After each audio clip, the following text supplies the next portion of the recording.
أعوذ بالله من الشيطان الرجيم. بسم الله الرحمن الرحيم. وقال نسوة في المدينة امرأة العزيز تراود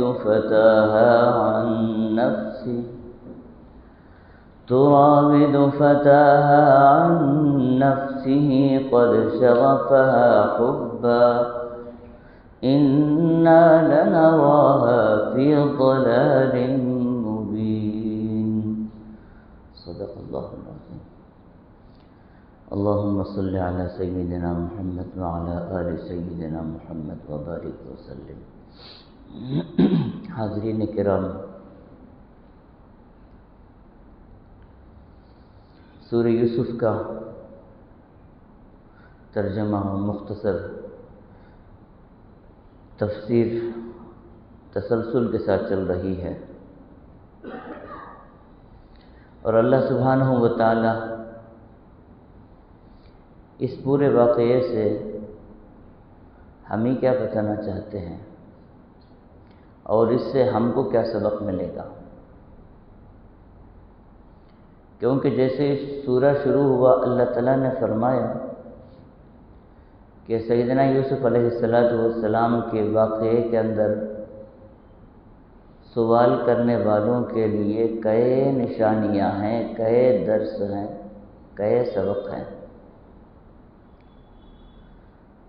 سیدھی سی بات ہے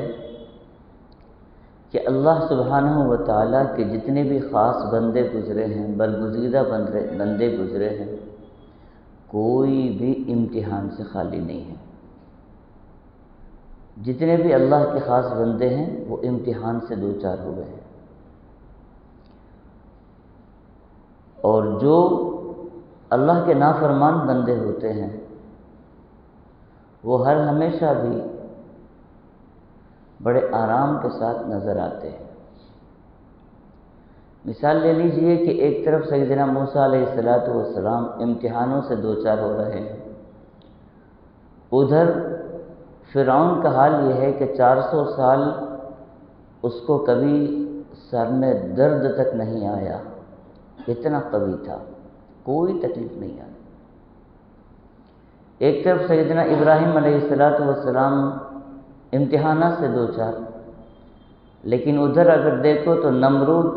اتنی طغیانی، اتنی سرکشی کے خدائی کا دعویٰ کر رہا ہے. تو بالکل ایسے ہی یہ نبیوں کا خاندان، ان کو بھی امتحانات سے دوچار ہونا پڑ رہا ہے. اور ہمارے لیے سبق یہ ہے کہ امتحان تو سبھی کو آتے ہیں، لیکن امتحان میں پاس ہونے والے بندے بہت کم ہوتے ہیں. انبیاء علیہ السلام کے واقعے سے بتایا گیا کہ دیکھو کیسے سخت امتحانات ہیں، کبھی وہ ان کے قدم جو ہے ڈگمگا نہیں گئے، بلکہ صبر و استقامت کے پیکر بن کر رہے. تو پھر فرمایا گیا وقال نسوة فی المدینة امرأة العزیز تراود فتاها عن نفسه قد شغفها حبا. مصر کی جو بھی شریف خاندان کی لڑکیاں تھیں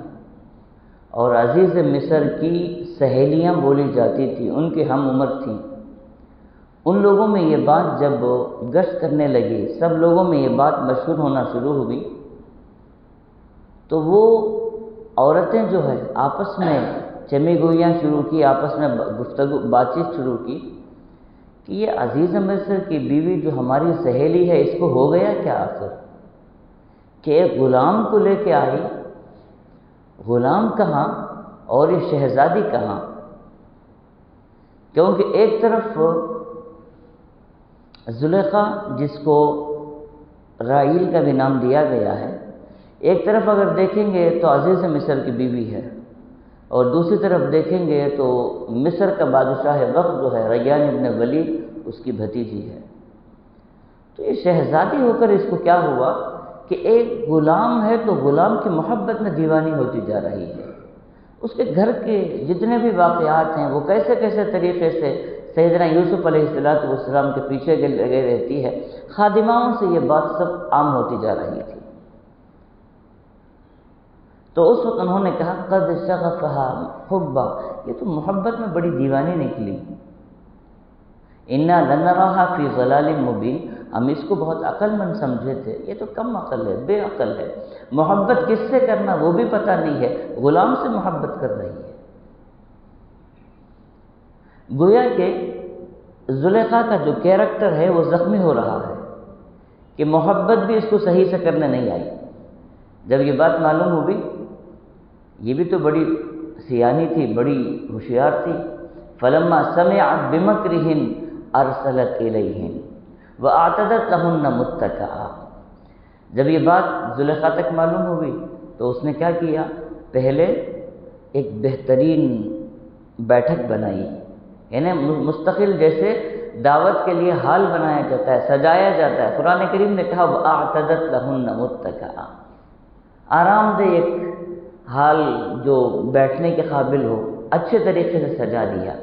ارسلت الیہن، پھر لوگوں سے کہلوا بھیجی کہ میرے پاس دعوت کے بہانے سب کے سب آ جائیں، ساروں کو کہی کہ میری سہیلیاں ہو، میں تمہیں کھلانا پلانا چاہتی ہوں، آ جاؤ یہاں پہ۔ جب سب جڑ گئے، روایتوں میں ہے کہ جب سب جڑے ہیں تو سب کی دعوت بھی ہوئی، جب دعوت ہوئی تو پھر اس کے بعد سامنے جو پیالے ہیں، جو برتن ہیں، وہ فروٹ کے لا کے رکھے گئے۔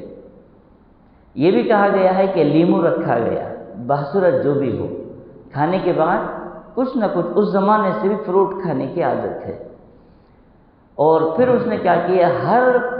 برتن میں ایک فروٹ کے ساتھ، ایک پھل کے ساتھ ایک چاقو بھی رکھ دی۔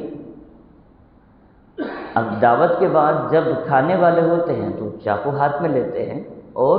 جو پھل ہے اس کو کاٹنا چاہتے ہیں۔ آئین اس وقت کل واحدۃ منہن سکینہ، ہر ایک کے ہاتھ میں چاقو تھی، وقالت اخرج علیہن، ادھر سیدنا یوسف علیہ السلام کو کہلوا بھیجی کہ ایک مرتبہ ادھر سے ہو کے جاؤ، ادھر سے آ جاؤ۔ اب یہاں سوال پیدا ہوگا کہ عورتیں بیٹھی ہیں، کیا پردہ نہیں تھا؟ کیا پردہ تو اسلام کے شروع دور میں بھی نہیں تھا، اسلام کے آخری دور میں پردہ آیا، اس زمانے میں پردے کا سوال بھی نہیں ہے۔ تو اب تک تو وہ غلام سمجھی ہوئی تھی سہیلیاں۔ قالت اخرج علیہن، زلیخا نے کہا کہ وہ میرا جو غلام ہے جو ہمارے گھر پل رہا ہے، اس سے کہو کہ ایک مرتبہ ایسے جا کے ادھر سے آ جاؤ۔ تو پہلے سیدنا یوسف علیہ السلام سامنے سے گزرے، تو عورتوں کی عادت ہوتی ہے کہ جب کوئی آدمی آتا ہے تو کن آنکھوں سے فوراً دیکھنے کی کوشش کرتی ہے۔ جب دیکھی تو عجب ماجرا ہے، اور عجیب بات ہے کہ اتنا حسین و جمیل، اتنا خوبصورت آدمی۔ رسول اکرم صلی اللہ علیہ وسلم نے فرمایا جب میری معراج ہوئی اس وقت میں نے چوتھے آسمان میں یوسف علیہ السلام سے ملاقات کی ہے۔ آپ علیہ السلام نے فرمایا کہ واقعی اللہ سبحانہ و تعالیٰ نے حسن کا ایک بہت بڑا حصہ میرے بھائی یوسف کو اللہ تعالیٰ نے عطا کیا۔ اور یہاں ایک سوال یہ بھی پیدا ہوتا ہے کہ حسن آدھا سیدنا یوسف کو دیا گیا، آدھا بانٹا گیا، تو کل حسن یہ کیسے ہی ہوتا ہے؟ کوئی حسن ایک چیز ہو، اس میں سے آدھا حصہ کریں، کسی کو بانٹیں، کسی کو تقسیم کریں، تو اصل حسن کیسے ہوتا ہے؟ اصل حسن جو ہے وہ سیدنا آدم علیہ السلام ہے، کیونکہ اللہ سبحانہ و تعالیٰ نے اپنے ہاتھ سے جس کو بنایا اس کے خوبصورتی کا کیا عالم ہوگا۔ سیدنا آدم علیہ السلام کو اللہ تعالیٰ نے پورے حسن کا پیکر بنایا تھا، اس حسن میں سے آدھا سیدنا یوسف کو دیا گیا۔ ایک اور روایت میں ہے کہ آدھے میں جو ہے سیدنا یوسف کو اور ان کی والدہ کو دونوں کو دیا گیا، اور بعض روایتوں میں یہاں تک بھی ہے کہ سیدنا یوسف علیہ السلام اس حسن کی وجہ سے ہر ہمیشہ اپنے چہرے پر پردہ اوڑھے رہتے تھے، اور پھر جب دربار لگتا تھا تو دربار میں بھی سیدنا یوسف علیہ السلام بیٹھتے تو اپنے چہرے پہ پردہ ہوتے تھے کہ کہیں پھر ویسا واقعہ پیش نہ آ جائے، کوئی عورت میرے اوپر فریفت نہ ہو جائے، میری طرف سے کسی کا دل میلا نہ ہو جائے، اس وجہ سے اپنے حسن کو چھپائے رکھتے تھے۔ تو سیدنا یوسف کو اس حسن کے پیکر کو آج تک کبھی عورتیں دیکھی نہیں، کوئی مثال ہو تو نہ دیکھے ہوں گے سارے مصر کے اندر، پورے مصر کے اندر ایک واحد ہے۔ تو اس وقت انہوں نے کہا قلنا حاش للہ ما ھذا بشرا، قلنا حاش للہ ما ھذا بشرا۔ اس وقت انہوں نے کہا کہ اللہ کی قسم یہ تو انسان ہو ہی نہیں سکتا، یہ کون گیا جو ہمارے سامنے سے گیا ہے، ان ھذا الا ملک کریم، ایسے لگتا ہے کہ تیرے گھر کوئی فرشتہ آیا ہے، تیرے گھر میں چلتا پھرتا فرشتہ نظر آ رہا ہے۔ اور ادھر ایسے ہوا کہ قطعنا ایدیہم، اب جب حسن کو دیکھنا شروع کی تو حسن کو دیکھتے دیکھتے پتہ نہیں چلا کہ اب جو چھری چلی ہے وہ پھل پہ چلی ہے یا انگلی پہ چلی ہے، پتہ نہیں چلا۔ جب سیدنا یوسف علیہ السلام ادھر سے گزرے ہیں تب تکلیف کا احساس ہو رہا ہے کہ ہاتھوں کو کاٹی ہوئی ہے، خون ہاتھ سے بہہ رہا ہے۔ تو اب بات پوری ہو گئی، بڑی آسانی کے ساتھ زلیخا نے پوری عورتوں کے منہ کو بند کر دیا اور کہا قالت فذلکن الذی لمتننی فیہ وَلَقَدْ رَاوَدتُّهُ عَن نَّفْسِهِ فَاسْتَعْصَمَ وَلَئِن لَّمْ يَفْعَلْ مَا آمُرُهُ لَيُسْجَنَنَّ وَلَيَكُونَ مِنَ الصَّاغِرِينَ۔ ابھی بھی وہ صحیح نہیں ہوئی ہے، ابھی بھی چیلنج ہی کر رہی ہے، اپنی سہیلیوں سے کہنے لگی کہ یہی وہ یوسف ہے جس کو تم ایک مرتبہ دیکھتی ہو تو ہاتھ کاٹ لیتی ہو، اور یہی نوجوان میرے گھر میں ہر وقت میرے سامنے آتا ہو تو میرا کیا حال ہوگا، میں کیسے برداشت کر سکتی ہوں، میرے اندر تحمل کیسے ہو سکتا ہے۔ اور پھر اس نے یہ کہا کہ اگر یہ میرا کہا نہیں مانے گا، اگر یہ میری جال میں نہیں پھنسے گا لَيَسْجُنُنَّ، میں اس کو قید میں کر دوں گی، قید خانے میں ڈال دوں گی۔ ادھر یہ دھمکی دے رہی ہے کہ یہ میری بات نہیں مان رہا ہے، میں اس کو قید خانہ بھیج دوں گی، اور ادھر اللہ کے نبی سیدنا یوسف علیہ السلام کیا فرما رہے، قال رب السجن احب الی مما یدعوننی الیہ، یا اللہ مجھے قید خانہ بھیج دیجیے، قید خانے میں تو میں کم از کم گناہ سے بچ سکوں گا، ان عورتوں کے درمیان رہ کر میں کہیں ایسا نہ ہو کہ میں گناہ کا شکار ہو جاؤں، اب تو میرے لیے قید خانہ بہتر ہے۔ اللہ کے نبیوں کی شان دیکھیے، رسول اکرم صلی اللہ علیہ وسلم کے گھر فقر و فاقے ہو رہے ہیں، تنگی چل رہی ہے، کھانے پینے کو کوئی چیز نہیں ہے، اور آپ علیہ السلام فرما رہے الفقر فخری، یہ جو تنگ دستی ہے میری اختیاری چیز ہے، مجھے یہی پسند ہے کہ میرے گھر میں کوئی چیز پکے نہیں اور لگاتار میرا چولہا جلے نہیں، یہ تنگی اور فقر و فاقہ میری محبوب چیز ہے۔ آپ علیہ السلام کو ان چیزوں میں مزہ آ رہا ہے، ویسے اللہ کا ایک اور نبی حضرت یوسف کو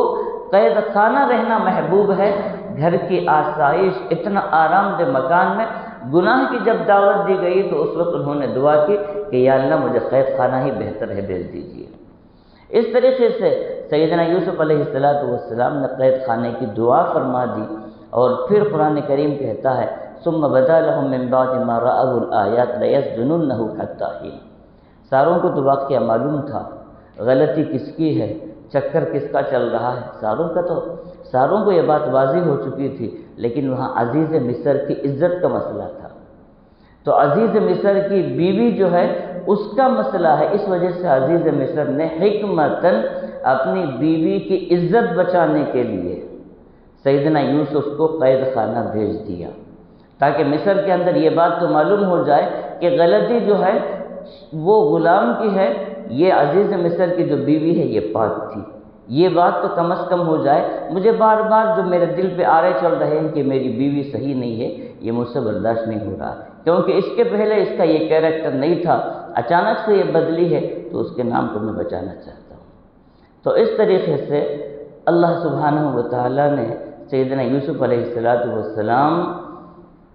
بادشاہت کے قریب جا رہے ہیں، سارا مصر جو ہے ان کے ماتحت آنے والا ہے، تو اس کے پیچھے کیسی کوششیں، محنتیں، تکلیفیں سہنی پڑی، یہ سارے چیزوں کا اللہ تعالیٰ نے ایک منظر کھینچا ہے۔ اللہ تعالیٰ سے دعا ہے کہ نیک توفیق عطا فرمائے۔ الحمدللہ۔